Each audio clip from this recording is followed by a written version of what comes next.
Assalamualaikum warahmatullahi wabarakatuh.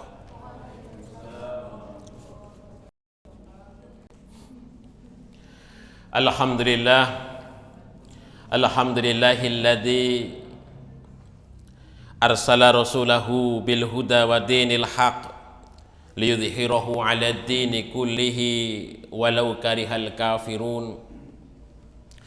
Asyhadu an la ilaha illallah wahdahu la syarika lah wa asyhadu anna Muhammadan abduhu wa rasuluh al-mab'utsu rahmatan lil alamin. Allahumma salli wa sallim wa barik ala Muhammadin wa ala alihi wa ashabihi wa man tabi'ahum bi ihsani ila yaumiddin, amma ba'd. Yang kami hormati para pini sepuh, Bapak Ibu Dekan yang hadir pada kesempatan kali ini, Bapak Ibu dosen dan karyawan, dan jamaah pengajian Jumat pagi Unima yang insya Allah semuanya dirahmati dan diberkahi oleh Allah Subhanahu wa Ta'ala. Bapak Ibu yang dirahmati oleh Allah Subhanahu wa Ta'ala, pada kesempatan pagi hari ini saya akan menyampaikan tentang meneladani kehidupan Kanjeng Nabi Muhammad Sallallahu Alaihi Wasallam yang mulia. Ini adalah bulan Maulud atau Maulidur Rasul, begitu ya. Artinya ini masih sangat relevan bagi kita untuk mengingat tentang pentingnya kehidupan Nabi itu bagi kita semua, orang-orang mukmin, orang-orang muslim itu. Mengapa begitu? Karena Nabi adalah sosok teladan bagi kita semua. Semua dimensi kehidupan kita biasanya akan kita tambatkan kepada apa yang pernah dilakukan, apa yang diperintahkan, atau segala apa yang kemudian menjadi larangan Kanjeng Nabi Muhammad Sallallahu Alaihi Wasallam. Bapak Ibu yang dirahmati dan diberkahi oleh Allah Subhanahu wa Ta'ala, kalau kita membaca dalam surat At-Taubah ayat 128, Allah Subhanahu wa Ta'ala mengingatkan kepada kita semua terkait dengan sosok Kanjeng Nabi ini. Allah itu menyatakan kepada kita, a'udzubillahi minasyaitonir rajim, laqad ja'akum rasulun min anfusikum azizun 'alaihi ma 'anittum harisun 'alaikum bil mu'minina raufur rahim. Dalam ayat ini Allah mengingatkan kepada kita semua orang-orang mukmin dengan ungkapan laqad ja'akum, sungguh telah datang kepada kalian itu. Siapa? Rasulun min anfusikum, seorang utusan dari jenis kalian sendiri. Bapak Ibu yang dirahmati oleh Allah, di sini Allah Subhanahu wa Ta'ala menegaskan kepada kita bahwa Allah telah mengutus seorang utusan yang datang dari bangsa kita sendiri, yaitu manusia. Mengapa Allah Subhanahu wa Ta'ala mengutus utusannya dari bangsa kita sendiri, manusia? Bukan dari bangsa jin, bukan dari bangsa malaikat. Salah satu hikmah yang dapat kita ambil adalah bahwa utusan itu membawa misi dan bagaimana amal itu bisa dilakukan bagi kita semua. Sehingga ketika Allah itu mengutus malaikat atau bangsa jin kepada kita semua, nantinya ketika pada saat di hari kiamat, manusia semua akan berkhilaf di hadapan Allah.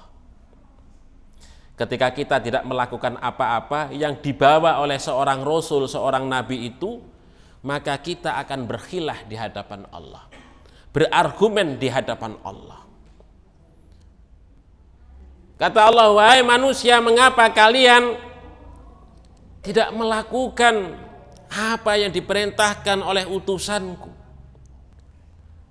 melarang ataupun mencegah dari apa yang dicegah, yang dilarang oleh utusanku. Maka kita semua menjawab, wahai Allah, memang engkau telah mengutus utusan kepada kami semua, seorang Rasul yang hebat, tapi kami manusia nggak bisa melakukan itu. Karena utusanmu terlalu hebat, bukan dari bangsa kami, bangsa manusia. Bangsa kami, bangsa manusia itu lemah-lemah. Sementara utusanmu dari malaikat, dari bangsa jin, tentu kami tidak akan mampu untuk melakukan itu.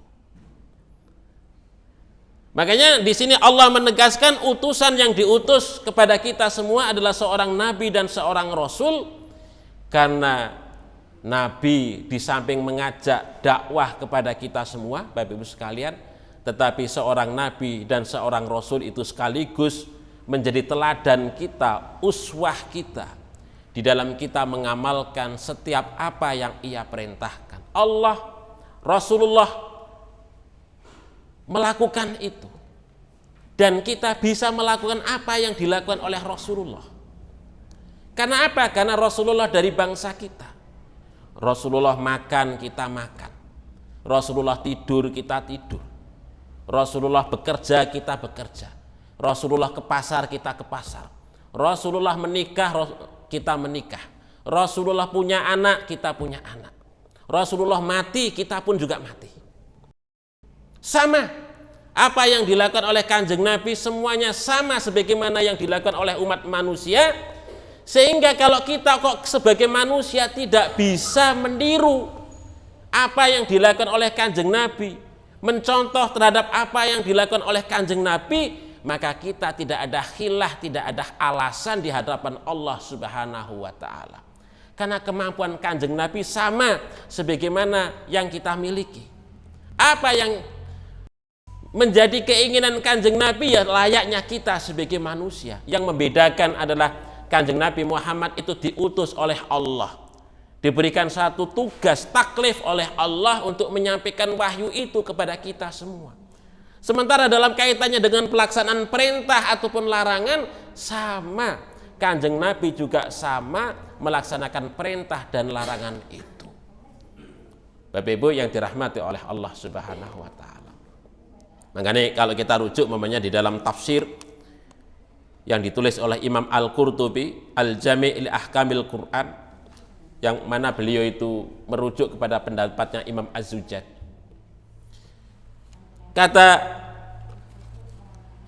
Rasulun min anfusikum, itu merujuk pada bahwa khitab anfusikum itu menunjukkan bahwa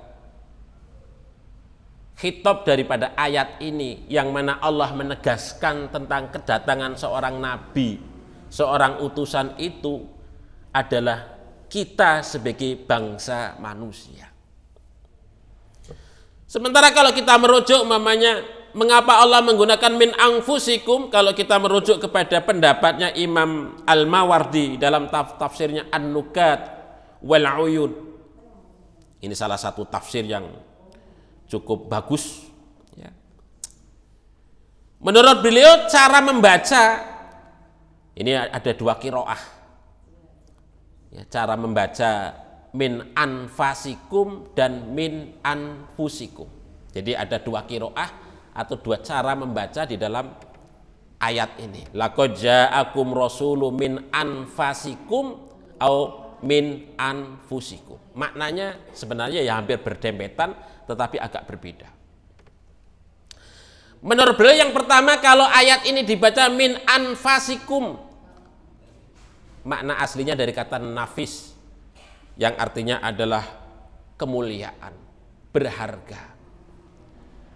Jadi Rasul Shallallahu Alaihi Wasallam itu diutus oleh Allah Subhanahu Wa Taala Karena Kanjeng Nabi Muhammad Shallallahu Alaihi Wasallam sebagai seorang manusia itu memang memiliki kemuliaan di sisi Allah dari sisi akhlak, dari sisi adab, dari segala perilakunya. Nyaris Kanjeng Nabi tidak ada cacat. Bapak Ibu yang dirahmati oleh Allah, orang-orang Quraisy, orang-orang kafir Quraisy menika mencari cacatipun Kanjeng Nabi niku mboten saged. Karena apa? Karena ibaratipun perilakunya itu begitu luar biasa.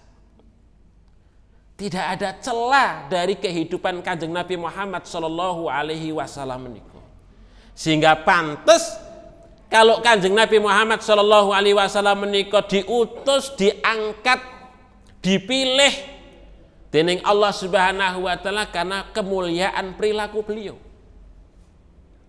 Terus kemuliaan perilaku Kanjeng Nabi niku mboten Kanjeng Nabi menika ditempatkan di istana yang mewah, enggak pernah bergaul dengan orang lain mboten. Tapi justru kehidupan Kanjeng Nabi dari kecil, remaja, dewasa itu bergumul dengan banyak orang. Pernah menjadi pengembala, pernah berdagang, diajak oleh pamannya, kakeknya mengembara. Berinteraksi dengan banyak kalangan, banyak orang.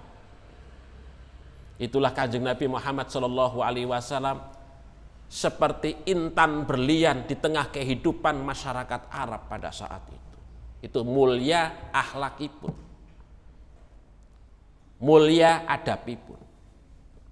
Kemudian kalau dibaca min anfusikum, maknanipun bahwasanya Kanjeng Nabi Muhammad Shallallahu Alaihi Wasallam niko adalah orang yang sangat bersih dalam etikotnya, keyakinannya, akidahnya, tidak menyekutukan Allah Subhanahu wa Ta'ala.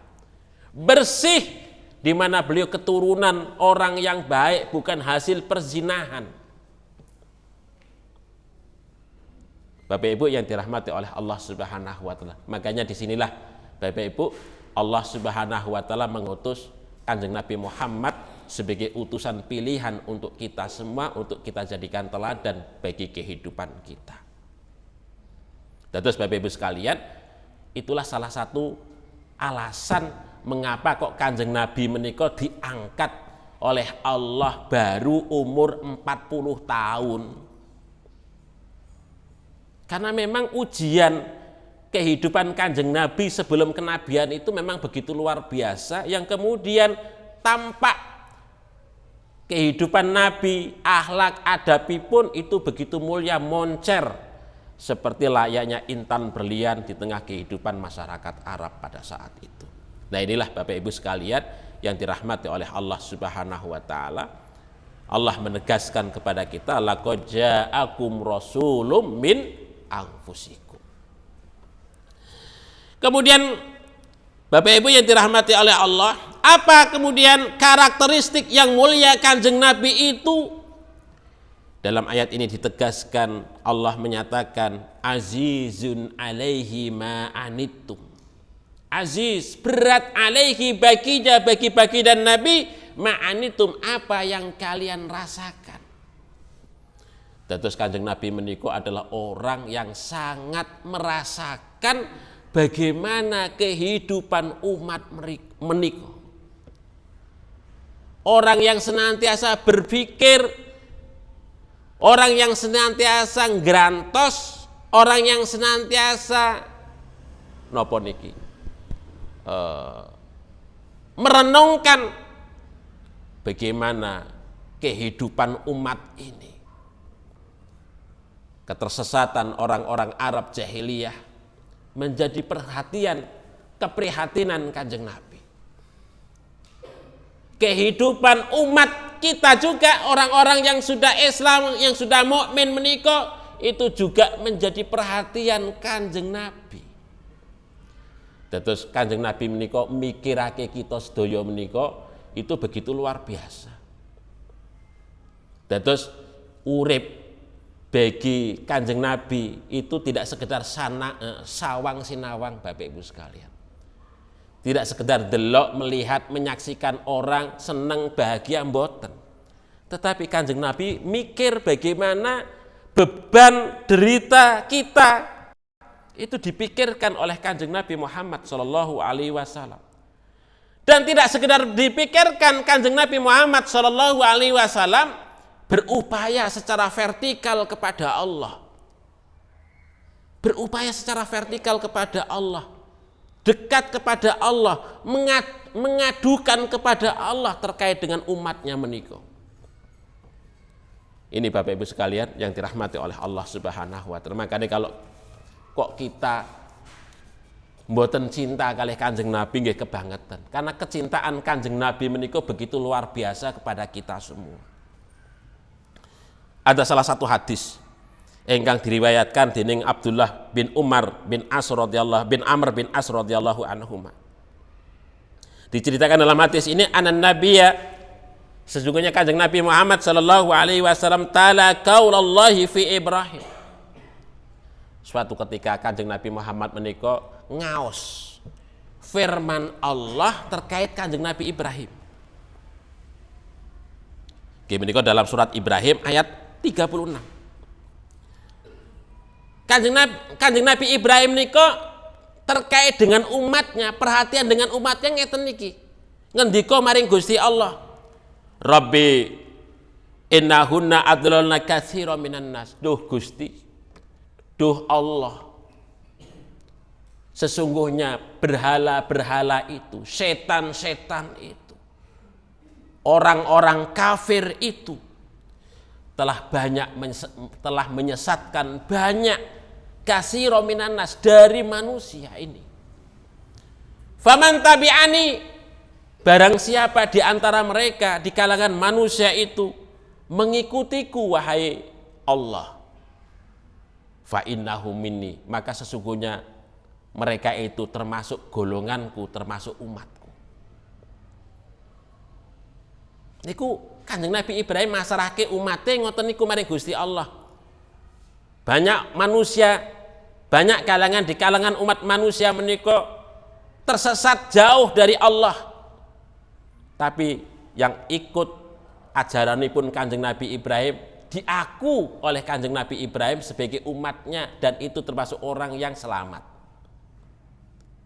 Kemudian ketika Kanjeng Nabi Muhammad SAW membaca qaula Isa alaihi salatu wassalam, pangandikanipun, ngomongipun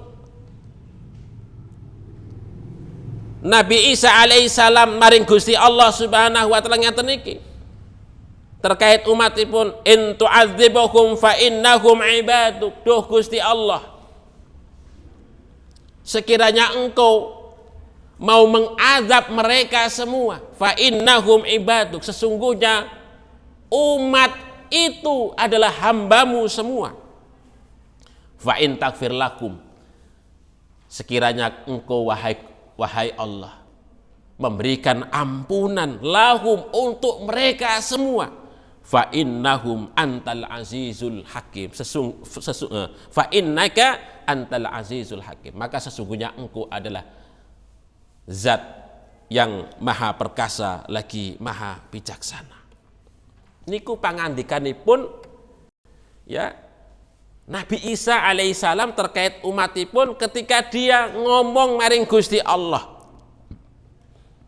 Tapi apa yang dilakukan oleh Kanjeng Nabi Muhammad SAW setelah membaca dua ayat ini? Kanjeng Nabi menika ngangkat tanganipun maring Gusti Allah, wa rafa'a yadayhi wa qala, dan dia ngadu maring Gusti Allah, Allahumma ummati ummati. Duh Gusti Allah, umat kula niku pripun? Duh Gusti Allah, umat kula niku pripun? Kalian nangis. Kanjeng Nabi Muhammad SAW nangis ketika ngadukan umatipun maring Gusti Allah Subhanahu wa taala. Kemudian ketika Allah Subhanahu wa taala menyaksikan Kanjeng Nabi Muhammad menika nangis grantes umatipun maring Gusti Allah. Gusti Allah menika merintahaken maring malaikat Jibril, ya Jibril idhab ila Muhammad. Wahai malaikatku Jibril, datanglah kamu kepada nabiku yaitu Muhammad. Wa rabbuka alam, dan Tuhanmu adalah yang maha paling mengetahui. Fasalhu ma yubki, dan tanyakanlah wahai Jibril kepadanya, kepada Muhammad itu nabiku, ma yubki, apa yang menyebabkan dia menangis. Kemudian fa'atahu Jibril fa'akhbarahu Rasulullah sallallahu alaihi wasallam. Jibril dugi datang marang Kanjeng Nabi Muhammad sallallahu alaihi wasallam, fa akhbarahu Rasul sallallahu alaihi wasallam. Kemudian Rasulullah sallallahu alaihi wasallam menika ngabarkan, menceritakan bimakol terhadap apa yang ia katakan, dia panjatkan maring Gusti Allah menika. Pangandipanipun Allah niku napa? Wa huwa a'lam. Hei Jibril, dialah zat yang maha paling mengetahui. Kemudian Jibril sowan malih maring Gusti Allah Subhanahu wa taala. Faqalallahu taala, kemudian Allah memerintahkan Jibril kembali, yang kemudian Allah menyatakan, ya Jibril idhhab ila Muhammad. Wahai Jibril, coba kamu kembali lagi kepada Muhammad nabiku itu. Fakul, katakanlah kepadanya, inna sanurdik fi ummatika walan nasu. Kami Allah akan meridhoi, ya, ridho kepadamu terkait dengan urusan umatmu, walan nasu, dan kami Allah tidak akan menyakitimu. Bapak Ibu yang dirahmati oleh Allah, niku peduline Kanjeng Nabi dateng kita sedaya. Mikir, tidak sekedar mikir, tapi Kanjeng Nabi niku ngadukan maring Gusti Allah terkait umatipun ingkang bebanipun taklif, terkait dengan taklif, beban urip, terkait dengan hal yang masih mungkin umatipun Kanjeng Nabi banyak kurangnya, banyak masalahnya. Rasulullah ngadukan maring Gusti Allah. Ini Bapak Ibu sekalian, umpamanya contoh yang lain. Ketika Kanjeng Nabi Muhammad sallallahu alaihi wasallam ditimbali dening Allah Subhanahu wa taala ketika mendapatkan perintah salat. Apa yang dilakukan oleh Kanjeng Nabi Muhammad sallallahu alaihi wasallam? Perintah salat pada awalnya itu adalah sangat berat sekali, Bapak Ibu sekalian. 50 waktu, 50 kali sehari semalam. Maka ketika Kanjeng Nabi turun ketemu oleh Nabi Musa, ditakoni Nabi Musa, wahai Muhammad, gimana? Dapat apa? Dapat perintah sholat berapa? 50 waktu. Masya Allah, umatku yang tidak seperti umatmu saja nggak akan mampu untuk menjalankan itu. Kanjeng Nabi Muhammad sowan melih maring Gusti Allah, ngerti kalau umatnya mboten mampu, sowan melih maring Gusti Allah. Sampai kemudian yang tersisa 5 waktu, sholat 5 waktu. Walaupun 5 waktu nilainya tidak mengurangi 50 waktu menika.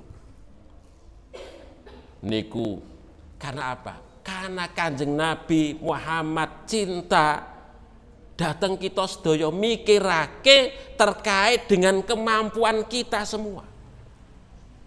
Nah niki setunggal melih Bapak Ibu sekalian. Ada satu hadis saking sahabat Abu Hurairah radhiyallahu anhu. Kanjeng Nabi ngendika ngeten iki, "Walikullin nabiyyin dakwah." Setiap nabi itu memiliki satu doa. Dalam teks yang lain saya telusur menika ngeten iki, ada teks ngeten iki. "Walikullin nabiyyin doa dakwatun mustajabah." Ditambah ada mustajabahnya. Setiap nabi menika memiliki doa yang mustajab. doa yang pasti dikabulkan oleh Allah Subhanahu wa taala kalau nabi itu memintanya maring Gusti Allah. Tapi apa yang dikatakan oleh nabi? Fa uridu an tabi'a da'wati syafa'atan li ummati yaumal qiyamah. Kata nabi, fa uridu, tapi aku ingin an tabi'a, untuk menyimpan dakwati, doaku ini, doa yang paling mustajab, pasti dikabulkan oleh Allah. Sebagai apa? Syafaatan, untuk syafaat li ummati, untuk umatku semuanya yaumal qiyamah, pada saat di hari kiamat. Niku kalau Kanjeng Nabi mboten cinta dateng kita sedaya, wis masa bodoh. Masuk neraka ya kono. Wong aku masuk surga kok. Ngoten. Tapi Kanjeng Nabi mboten, Bapak Ibu sekalian. Kanjeng Nabi selamat wonten surga mboten dhewean mboten. Mboten kalih keluargane mboten, tapi dengan seluruh umatnya. Makanya Kanjeng Nabi Muhammad sallallahu alaihi wasallam nyimpen doa syafaat menika yang nanti dimintakan oleh Kanjeng Nabi pada saat di yaumul qiyamah untuk umatnya. Engkang kathah dosanipun, engkang banyak salahipun. Kanjeng Nabi minta maring Gusti Allah untuk diberikan syafaat. Ini tapi bukan berarti kalau kita ini kalau begitu kita berbuat dosa sajalah begitu. Mboten ngoten Bapak Ibu sekalian. Karena nanti diberikan syafaat, nah, mboten ngoten. Ini bentuk kecintaan Kanjeng Nabi datang kita sedaya terhadap kita semua umatnya menika. Nah niki azizun alaihi ma anittum. Jadi Kanjeng Nabi merasa berat sekali terhadap apa yang dirasakan oleh umatnya menika. Kemudian yang kedua, dalam ayat menika Kanjeng Nabi Muhammad sallallahu alaihi wasallam harisun alaikum, sungguh Kanjeng Nabi menika sangat termotivasi, berkeinginan yang sangat kuat supaya apa? Umat ini menjadi umat yang terbaik. Kanjeng Nabi pengen Bapak Ibu sekalian yen umat Islam nika wong-wong mukmin menika menjadi umat yang terbaik. Karena apa? Kanjeng Nabi besok wonten yaumul qiyamah nika bangga dengan umatipun. Ana ubahi bihim yaumal qiyamah. Dalam teks yang lain, ana ubahi lakum yaumal qiyamah. Ana ubahi bi ummati yaumal qiyamah. Aku bangga dengan umatku. Yang pertama napa bangganipun karena faktor umatipun Kanjeng Nabi imane top. Takwanipun hebat. Kanjeng Nabi membanggakan umatipun wonten ngarsanipun Gusti Allah, do Gusti Allah. Kawula sowan kalih panjenengan wonten ngarsanipun panjenengan menika umat kula ingkang takwa, padha iman kabeh. Yang kedua, umatipun Kanjeng Nabi Muhammad niku akeh. Bangga. Karena apa? Nabi-nabi dahulu menika dateng ngarsanipun Gusti Allah, umatipun siji loro telu, lintir. Ya, enggak banyak. Sak baris. Wahai Gusti Allah, ini umatku. Lah, umatmu mek sakmene. Nah, ngoten. Kanjeng Nabi mboten. Umatipun Kanjeng Nabi walah saambrah-ambrah imane top, takwanipun luar biasa. Makanya Kanjeng Nabi menika bangga, termotivasi untuk kemudian umat ini menjadi yang terbaik menika. Ya dalam iman, dalam takwa, dalam amal, dalam yang lain-lain harus yang menjadi yang terbaik. Karena apa? Allah niko sudah menegaskan di dalam ayat Al-Quran, kuntum khaira ummatin ukhrijat linnas. Kuntum khaira ummatin. panjenengan sedaya menika adalah umat yang terbaik yang diutus kepada segenap umat manusia. Yang tujuannya apa? Yada'un atau tada'un ilal khair, yang menyeru kepada kebaikan. Nah menika yada'una ilal khair wa ya'muruna bil ma'ruf wa yanhauna 'anil munkar. Makanya Bapak Ibu sekalian, untuk menjadi umat yang terbaik niku memang dakwah, jalan dakwah yang dilakukan oleh Nabi, dakwah Kanjeng Nabi Muhammad Shallallahu Alaihi Wasallam dalam perjuangan dakwah niku luar biasa. Boten gemen-gemen, nggak main-main. Darah, air mata, harta, benda semuanya dikorbankan oleh Kanjeng Nabi. Kanjeng Nabi menika mboten wong sing melarat, mboten sugih Kanjeng Nabi. Sugihipun karena faktor berusaha, bekerja, beramal. Ya. Istrinipun nggih kaya-kaya, sugih-sugih. Tapi semua harta benda menika untuk amal dalam rangka untuk menyelamatkan umatnya dengan dakwah. Membeli para budak dengan harta yang ia miliki. Mboten main-main. Niku yang dilakukan oleh Kanjeng Nabi Muhammad Shallallahu Alaihi Wasallam. Jalan dakwah, jalan penerangan. Makanya Bapak Ibu sekalian, kalau kita bekerja di amal usaha Muhammadiyah, monggo kita sedaya niati dakwah, niat dakwah. Kiai Haji Ahmad Dahlan pada awal-awal mendirikan Muhammadiyah nggih tujuanipun dakwah. Karena ngikut sunahipun Kanjeng Nabi Muhammad Shallallahu Alaihi Wasallam. Mengapa kok dengan organisasi? Mengapa kok dengan amal usaha? Karena dengan organisasi, dengan amal usaha menika amal kita lebih langgeng. Kalau kita nanti sudah tidak di Unima menika, di amal usaha menika, ada yang meneruskan tradisi kita, ada yang meneruskan amal kita. Sehingga amal kita menika terus mengalir. Maka Bapak Ibu sekalian, monggo kita niati kerja kita, pengabdian kita ini adalah dakwah. Sebagaimana yang dilakukan oleh Kanjeng Nabi Muhammad Shallallahu Alaihi Wasallam. Insya Allah apa yang kita lakukan walaupun sedikit, kalau kita niat yang ibadah, kita niat yang amal, kanthi ngikut perintahipun Kanjeng Nabi, fa insya Allah menika akan manfaat, akan barokah. Bukan saja pada saat kita hidup, tapi juga barokah pada saat nanti wonten akhirat. Mengkaten Bapak Ibu sekalian. Kemudian yang kedua, Kanjeng Nabi Shallallahu Alaihi Wasallam memberikan uswah. Kanjeng Nabi tidak sekedar ajak-ajak, contoh teladan. Semua dicontohkan dari kehidupan yang kecil, kehidupan pribadi, keluarga, sosial kemasyarakatan, semuanya dicontohkan oleh Nabi.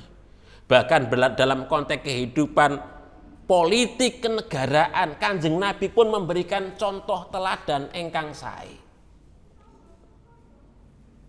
Teladan. Ya tujuannya apa ya? Kanjeng Nabi menika teladan untuk seluruh umat.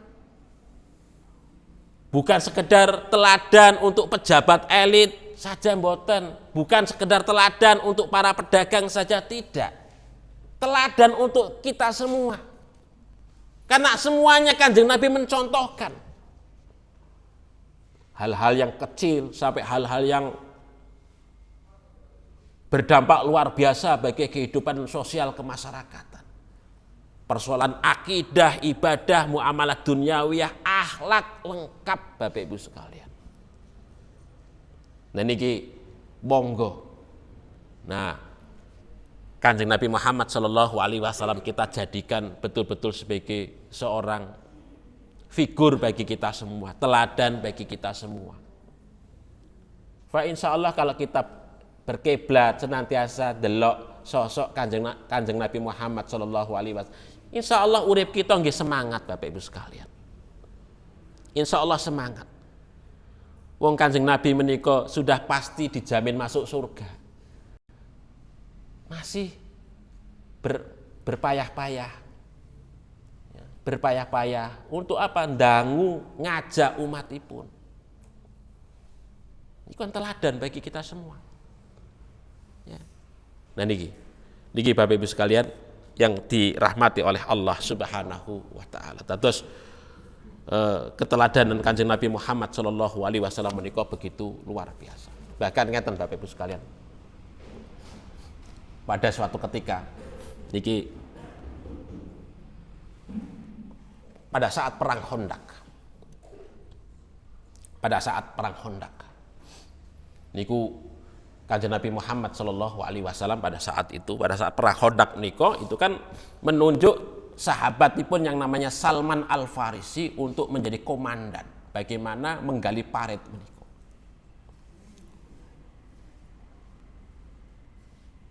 Yang tujuannya apa? Dalam rangka untuk menghalau, membentengi kota Madinah meniko dari masuknya pasukan Ahzab, pasukan pasukan sekutu Quraisy yang banyak meniko. Tapi ngeten Bapak Ibu sekalian, sudah berhari-hari menggali, ya, delalah. Pada saat digali meniko ditemukan batu besar yang menghalangi napa niku penggalian meniko, melintang wonten paret. Kalau batu ini enggak dipecah, ini sebagai sarana masuknya musuh untuk masuk ke kota Madinah. Tapi dipecah para sahabat niku mboten saged. Bahkan Salman Al-Farisi ngapak niku nggih mboten saged. Pada saat itu ngadu maring Rasulullah. Duh Kanjeng Nabi, kita sedaya sampun berusaha mboten saged untuk memecahkan batu yang besar menika. Bapak Ibu yang dirahmati oleh Allah Subhanahu wa taala. Apakah kemudian ketika Kanjeng Nabi menika para sahabat ngeluh kepadanya itu, kemudian Kanjeng Nabi, wah kalau begitu pulang sajalah. Mboten Bapak Ibu sekalian. Apa yang dikatakan oleh Kanjeng Nabi? Mana kapakmu wahai Salman? Pada saat itu Kanjeng Nabi pakai sorban, sorbanipun ditaruh wonten pinggiripun parit menika. Mana kapakmu, bawa sini. Minta kapak yang dari Salman menika. Kanjeng Nabi Muhammad sallallahu alaihi wasallam mengucapkan bismillah. Dalam beberapa kitab sirah menika ada tambahan kalimat wa tamat kalimatu rabbika sidqa wa adla la mubaddila li kalimatillahi wa huwal azizul hakim. Dalam surat Al-An'am ayat 115. Kalau mboten kelentu ngoten. Itu ungkapan Kanjeng Nabi ketika mengayunkan kapakipun wonten batu der.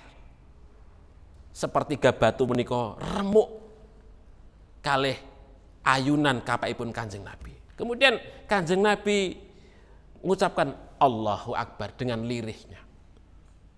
Kemudian ngapak lagi dengan mengucapkan bismillah. Kanjeng Nabi ngayunkan kapakipun der. Sepertiga meleh remuk pecah.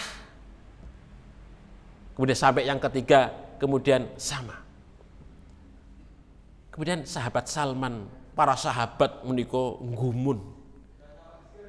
Kan nggumunnya apa? Karena pada saat di awal para sahabat semua menika enggak mampu mengatasi persoalan, Kanjeng Nabi tampil wonten depan meyakinkan para sahabat. Padahal para sahabat dan Kanjeng Nabi menika 3 hari tidak makan, podo kelaparan Bapak Ibu sekalian. Melihat Kanjeng Nabi tampil wonten depan bisa memecahkan batu menika, para sahabat merasa kenyang. Yang nglimpruk pada bangkit, optimis. Kemudian sahabat Salman datang wonten ngarsanipun Kanjeng wahai Nabi, saya melihat ketika ayunan pertama kampakmu mengenai batu itu melihat kilat cahaya. Kedua demikian juga, ketiga demikian, itu apa maknanya? Wahai sahabat Salman dan sahabat yang lain, cahaya yang pertama itu menunjukkan kepada kita semua kita akan memperoleh kemenangan. Tidak sekedar sekarang, tapi nanti negeri Syam, negeri Romawi akan takluk kepada kita. Kalau yang kedua, cahaya yang kedua yang keluar itu apa, wahai baginda Nabi? Cahaya yang kedua yang memancar itu pertanda bagi kita semua. Kita nanti akan memenangkan, atau negeri Persia itu akan takluk kepada kita. Dan cahaya yang ketiga adalah itu pertanda bahwasanya negeri Yaman itu juga nanti akan takluk kepada kita. Bapak Ibu yang dirahmati oleh Allah, sahabat semua mukanya merah berbinar.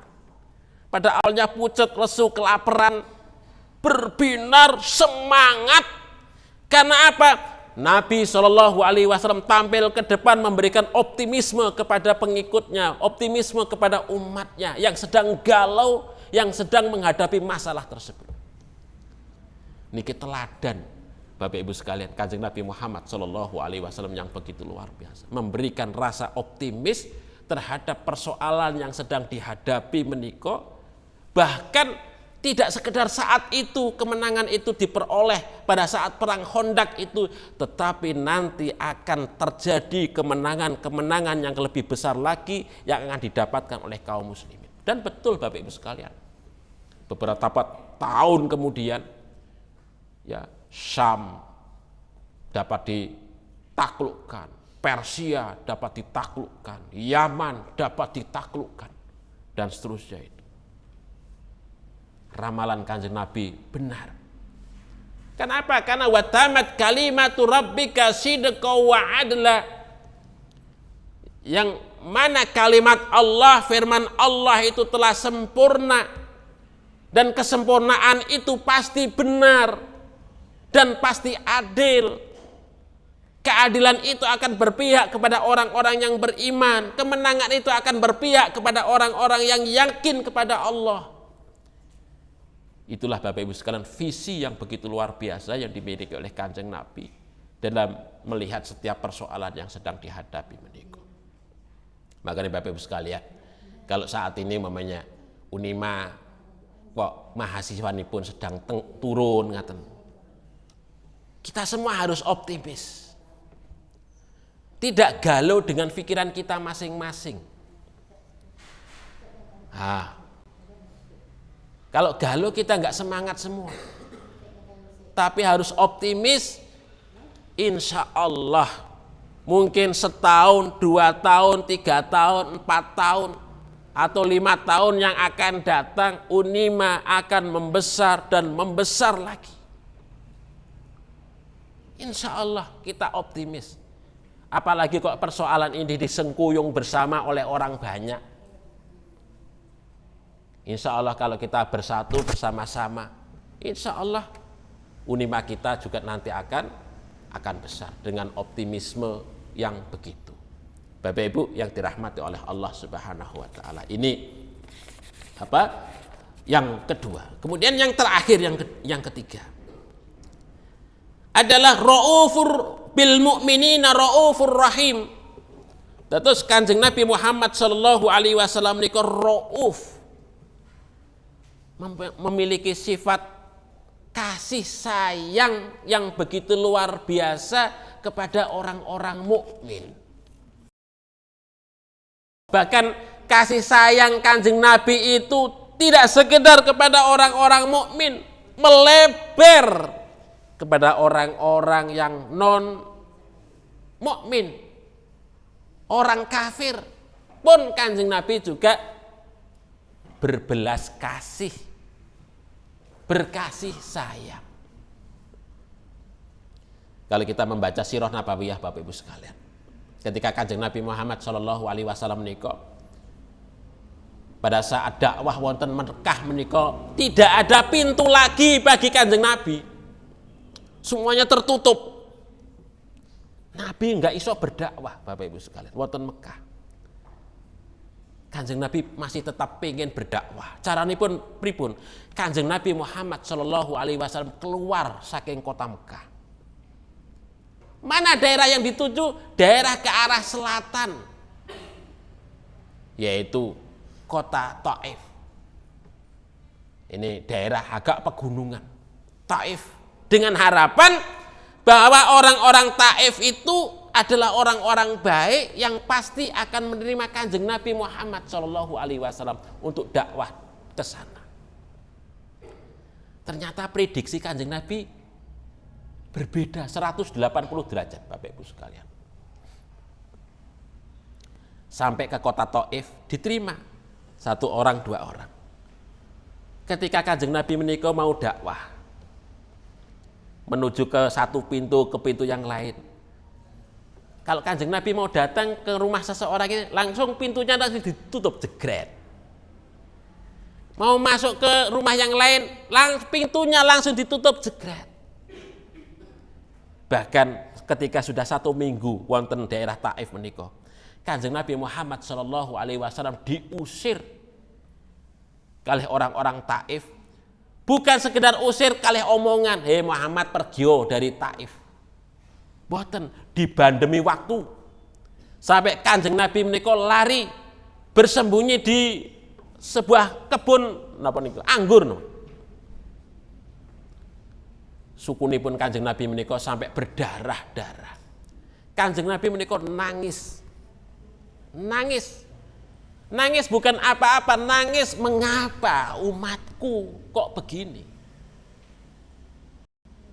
Ya. Makanya kemudian diceritakan saking Sayyidah Aisyah menika. Salah satu ngalipun hadis ngaten iki.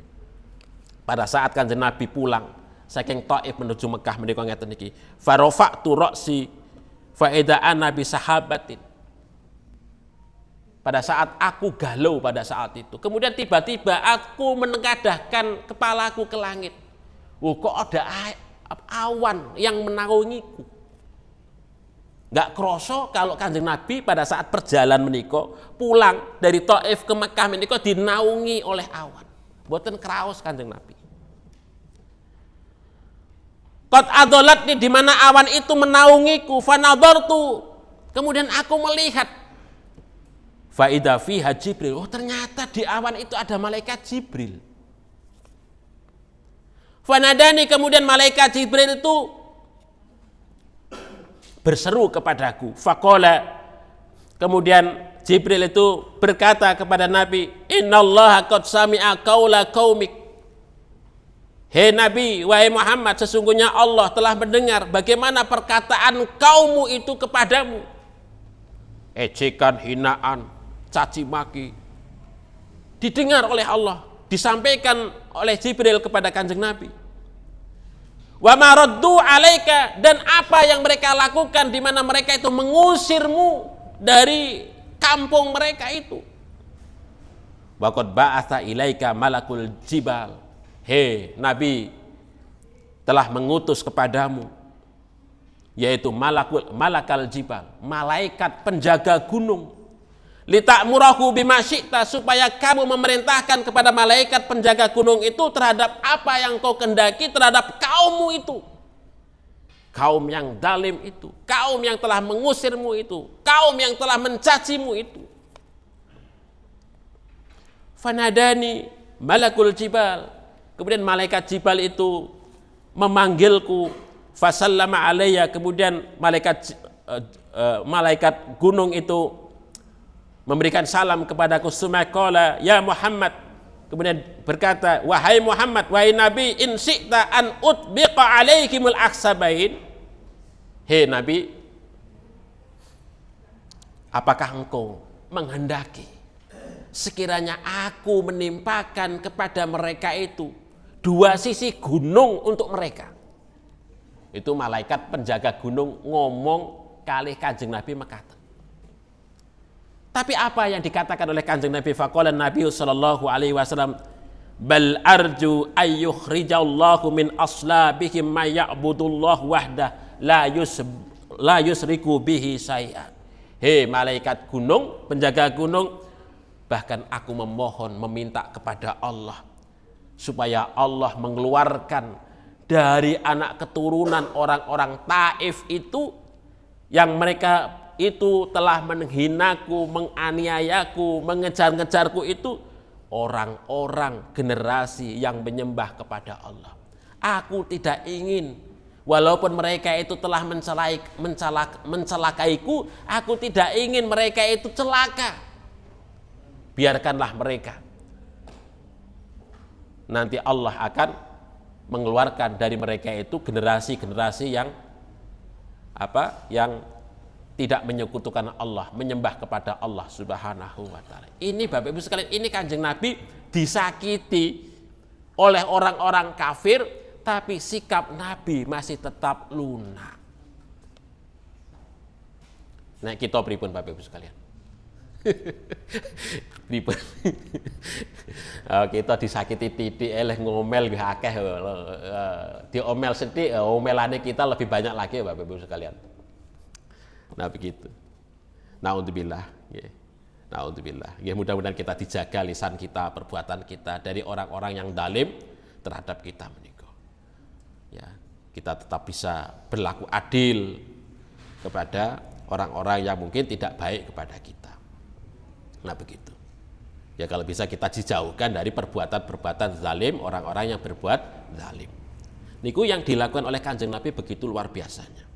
Bahkan ngeten, ini cerita lucu Bapak Ibu sekalian. Ini saking sahabat Abu Hurairah. Ini ada seorang Arab Badui yang sowan wonten ngarsanipun Kanjeng Nabi Muhammad sallallahu alaihi wasallam. Mungkin sowan menika pengen belajar agama atau takon apalah begitu. Ini Arab Badui ini, Arab kampung jauh. Sowan ngarsanipun Kanjeng Nabi. Tiba-tiba orang Badui niku berdiri kencing wonten pojok masjid. Para sahabat yang hadir langsung berdiri mau mungkin ada yang mau jotos, ada yang mau narik, ada yang mau macam-macam niku. Tapi apa yang dilakukan oleh Nabi? Da'u. Biarkanlah dia, biarkan. Kencing biar kencing. Nanti kalau sudah kencing, ambilkan ember air itu disiramkan di bekas kencingnya itu. Ya karena apa? Kanjeng Nabi ngerti wong Badui ki wong kampung sing ora ngerti apa-apa, kalau itu masjid ya ora ngerti mungkin. Nah begitu. Ya mungkin kebiasaan kalau kencing itu mojok ngono. Para sahabat semua yang hadir itu kan mau marah, tapi Kanjeng Nabi jangan, biarkan dia. Nanti tinggal bawakan air saja, kemudian disiramlah bekas kencingnya itu. Ini Bapak Ibu sekalian yang dilakukan oleh Kanjeng Nabi Muhammad sallallahu alaihi wasallam, begitu rufahnya, begitu rahimnya kepada kita semua, apalagi kepada orang-orang yang beriman. Ya mudah-mudahan kita semua dapat mencontoh apa yang dilakukan oleh Kanjeng Nabi Muhammad sallallahu alaihi wasallam. Bapak Ibu yang dirahmati oleh Allah. Oleh sebab itulah bagaimana kita bisa mencontohnya itu tentu adalah diantaranya adalah menjadikan Al-Quran dan Sunnahipun sebagai rujukan hidup kita. Ya diantaranya umpamanya ya kita ngaji ngeten niki dalam rangka untuk kita mendekatkan Al-Quran dan Sunnah Nabi. Kemudian yang kedua, menjadikan Nabi sebagai uswah kita, teladan kita dalam berbagai aspek kehidupan. Dan yang ketiga, yang penting nih Bapak Ibu sekalian, adalah kita banyak bersolawat kali Kanjeng Nabi Muhammad. Karena apa? Allah itu menyatakan innallaha wa malaikatahu yusholluna 'alan nabi ya ayyuhalladzina amanu shallu 'alaihi wa sallimu taslima. Wah, sesungguhnya Allah dan para malaikat itu bersolawat kepada Kanjeng Nabi. Wahai orang-orang yang beriman, bersolawatlah kalian itu kepada Kanjeng Nabi Muhammad sallallahu alaihi wasallam. Allahumma sholli ala Muhammad wa ala ali Muhammad kama sholaita ala Ibrahim wa ala ali Ibrahim wa barik ala Muhammad wa ali Muhammad kama barakta ala Ibrahim wa ala ali Ibrahim innaka Hamidum Majid.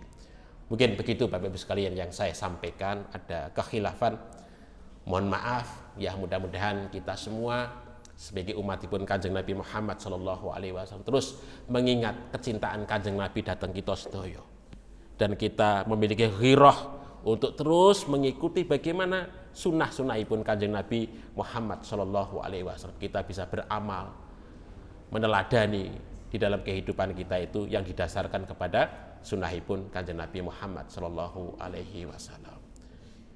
Ada kekhilafan, mohon maaf. Saya akhiri billahi taufik wal hidayah. Assalamualaikum warahmatullahi wabarakatuh.